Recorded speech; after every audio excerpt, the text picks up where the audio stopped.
we are beginning to have rising cases as far as the coronavirus pandemic is concerned in this part of the world in Nigeria.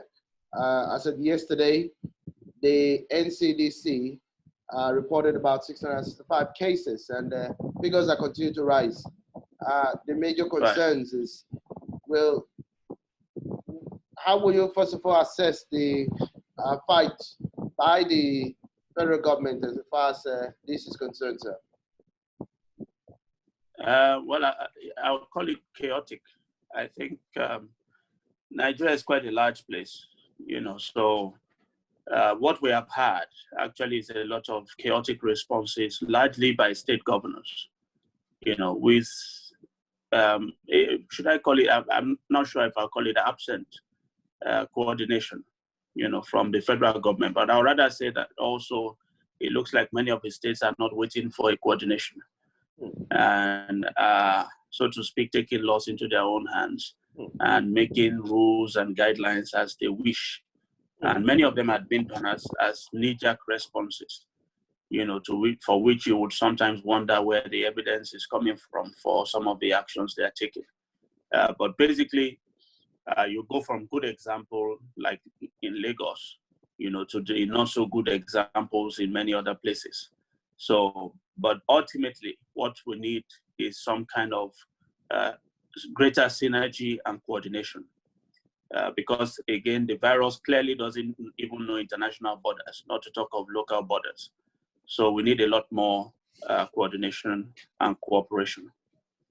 Doctor, let me ask you, concerning the global picture that you have painted with regards to the your assessment about the various government authorities' fight against this pandemic, one begins to wonder, how severe do you think this coronavirus will become in Nigeria? Well, that's difficult to predict, actually. Very difficult to predict. There are many factors you need that you really can't say much about. And things can change, as we all know, very rapidly. Things may look bad now, but suddenly they start looking good, or they look good and suddenly they start looking bad. So it can be bad if we don't take the right actions and take them soon. One of the right actions is to ensure that we better coordinate what is going on nationally, than allow things to just happen the way they have been happening by the states. For instance, when the federal government paid attention to the FCT, Lagos and Ogun states and decided to lock them down, that is by saying that those were the epicenters of the outbreak in Nigeria. However, since that time, we have gone from about 5 or 6 states with cases to over 20. In fact, maybe almost 25 states or so now with cases. And that tells you that the spread is going to be national. And I think one of the things also that people don't get is that when you say there's now a case in Abia State, there's now a case in Borno State, it doesn't mean there was no case in Borno State before.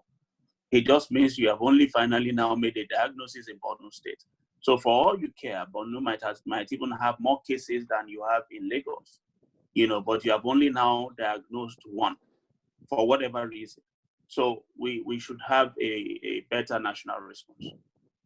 In terms of the better national response, sir, are we taking enough potential precautions at this time?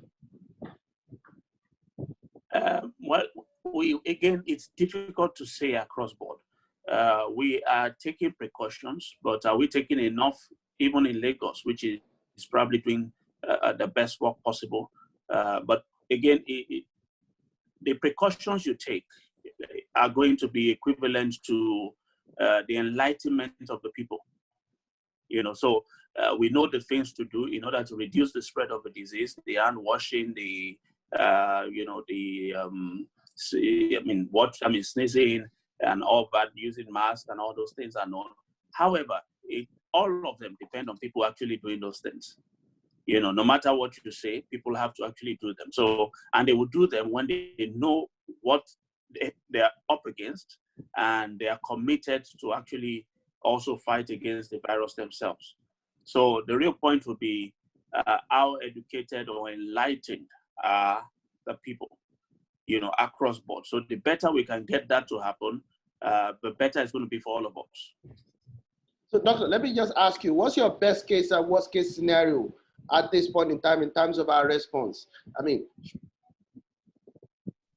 well, number one, like I said, the best case scenario is that you ensure that a lot of public enlightenment happens. And I like to always say that first, because I know that people are always talking about the testing, and I always tell them that you must remember that in this case, you are testing for a disease in which a very significant majority of the people are not going to show any symptoms, and or very mild symptoms. And the mild symptoms they may show are similar to other things they experience in the common cold or whatever. So mind you, that means that your chances of finding every single case, even with available testing, is still quite slim. You are not likely to find every single case anywhere in the world, not just in Nigeria. So testing alone will not solve your problem. However, if we all know to keep the social distance, if we all know to wash our hands, if we all know to practice or have some hygienic practices when we sneeze and all that, and then ultimately, if we all know that when we see certain symptoms and signs, then the person should go and be tested, then we're going to win that fight. But if the best case scenario will be when we have a very enlightened population. We do very massive education programs to let people know what it is. Let them even ask their questions if possible. And you answer all of those questions as best as possible, as honestly as possible. So best case scenario is when we get that done, and you can say that if you ask the people in the village, they can tell you what is going on. They can explain how to avoid it, and they show that they really understand it and are committed towards it. That is the best case scenario. Second best case scenario is that we have testing available. We're testing very few right now, and the testing currently is challenged on many grounds. But I'll put it also this way, because a lot of people, again, like to bash the government, so to speak, and say, well, they're not doing this. I agree that a lot more needs to have been done, even in terms of testing. However, I think one of the problems we have is that we came to the party late. So in testing, there are lots of issues globally. One, a lot of countries are using rapid test kits. And also there are many reports about issues with the rapid test kits, issues of accuracy of results. Now, you don't want to get into something that begins to give you inaccurate results, okay? So whatever test kits we're going to use, if we will use them, we must do a lot of work to ensure their quality and ensure that they give us good results, okay? Otherwise, they complicate what is going on for you very terribly. The ones that we're using, the PCR testing, again, there's global competition for the reagents. Now, when the disease has already ravaged Asia, ravaged Europe, ravaging Southern America and North America, then Africa is coming to the market looking for the same reagents. The reagents have become more difficult to get, just as the PPEs have become difficult to get, masks are difficult to get, because we're coming to the party late. Everybody is facing the same problem and they all need the same tools. So it's challenging, even though I know that there are lots of efforts to, increase the testing. And the best case scenario would be when we can actually do testing across the nation. Perhaps, in fact, there are many public facilities that actually can do PCR testing. I know that some of them will be challenged because they do not have reagents enough to share to all of them to do them. And then you have to ensure that because you are dealing with a new virus, you have to ensure that all the staff in those places are trained. And you are sure that when this person diagnoses this particular virus for you, you know that you can trust the result that they are sending from that lab. So all of that is a process and takes time. But I think that part of the challenge we're facing is because we came to that party late. So we're struggling because we did not prepare on time for this kind of. All right, Doctor. Most of our viewers are saying that we are in uncharted territory. Could you help us demystify this moment and explain what the next few weeks of the pandemic might look like in terms of containing and confronting the virus, considering the fact that more cases are coming up? well, life will not be normal as we know it. That's the truth. It's a new challenge for every world leader. And I joke with people and I say to them, this is not the time to lead any nation or state or whatever. This is not the time. I mean, you shouldn't envy any one of them because they are having to make decisions that they never dreamt in their lives they will have to make. And those decisions are very complex. There are decisions around a pandemic where they are telling you people are going to die. And you're also looking at your economy. Also in a state that you have never, ever dreamt that the economy of the world and indeed the country or whatever would ever be in. So it is really difficult, okay? But I would say that in the next few weeks, we have to find a balance. That's the ultimate. We have to find a balance between that health challenge and the socio-economic challenge, because we cannot choose one or the other. We cannot go for solving the health, honestly, and ignoring the socio-economic challenge. Like some people have said, I'm a physician. It could be easier to just say, oh, just deal and save the people's lives first. After that, you worry about what they would eat. But if they don't have what to eat too, the hunger will kill them as well. So it's not as if hunger is less potent a killer. It's also a potent killer.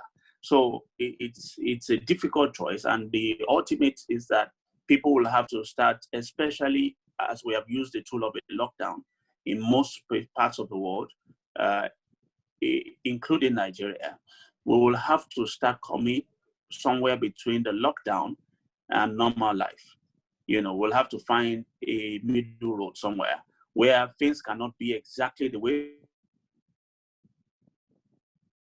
they were before, but we have to allow enough socioeconomic activities to keep the society going, while we'll increase our case surveillance. So we increase our ability to find anybody who might have COVID in the society and get them treated also quite effectively as much as possible.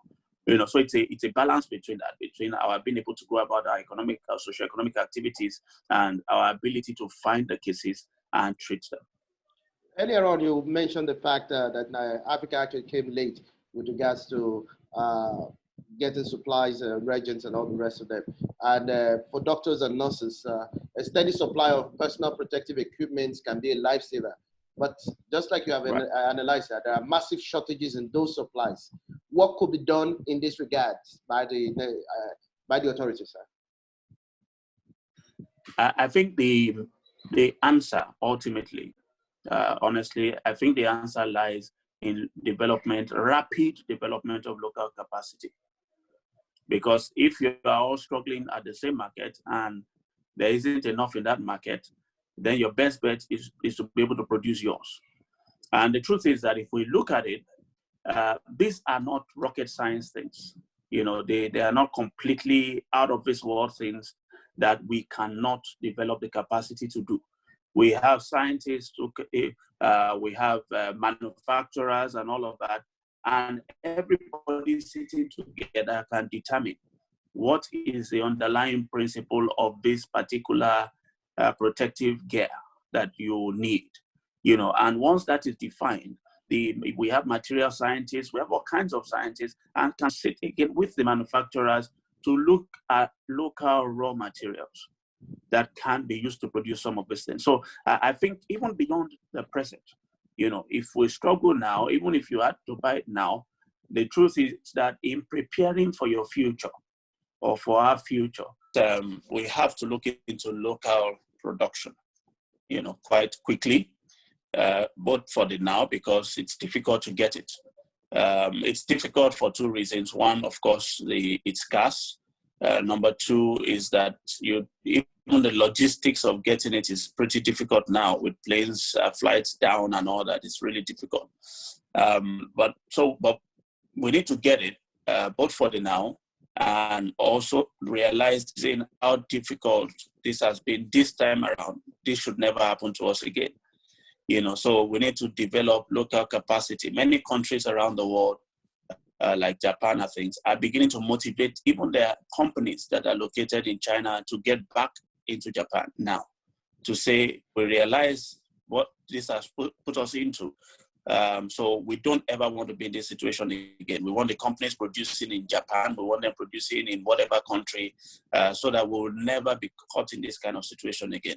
So the same way, we need to use this opportunity to start pursuing local capacity, local production of the things that we need. Apart from whatever else, whatever effort we are making to get this protective equipment in. We must start looking at producing our own. Okay, sir. So as a final question, sir, there are palpable fears among Nigerians that this could eventually become a major public health crisis. What are your thoughts on this, sir? Well, definitely the potential is always there. We're quite hopeful because what we even thought we would have seen by now, we have not seen. The scale of what we call illness or morbidity and the scale of fatalities that we expected would have seen, we have not seen on that scale. So that makes us hopeful. However, the truth is that there's always the potential that it can still escalate. And it can particularly escalate if everybody doesn't see this as their own responsibility. It's not going to be just about what government does. Definitely that is very important because government has to lead and coordinate. But it's going to be about what we all do at the end of the day. So if people do not take it seriously, do the things that they need to do their own part, then definitely we'll be facing a major public health tragedy eventually. But we sure hope not. Thank you very much, Dr. Odubajo. Really appreciate your time and your insightful analysis as far as this issue is concerned. It's a pleasure. Thank you.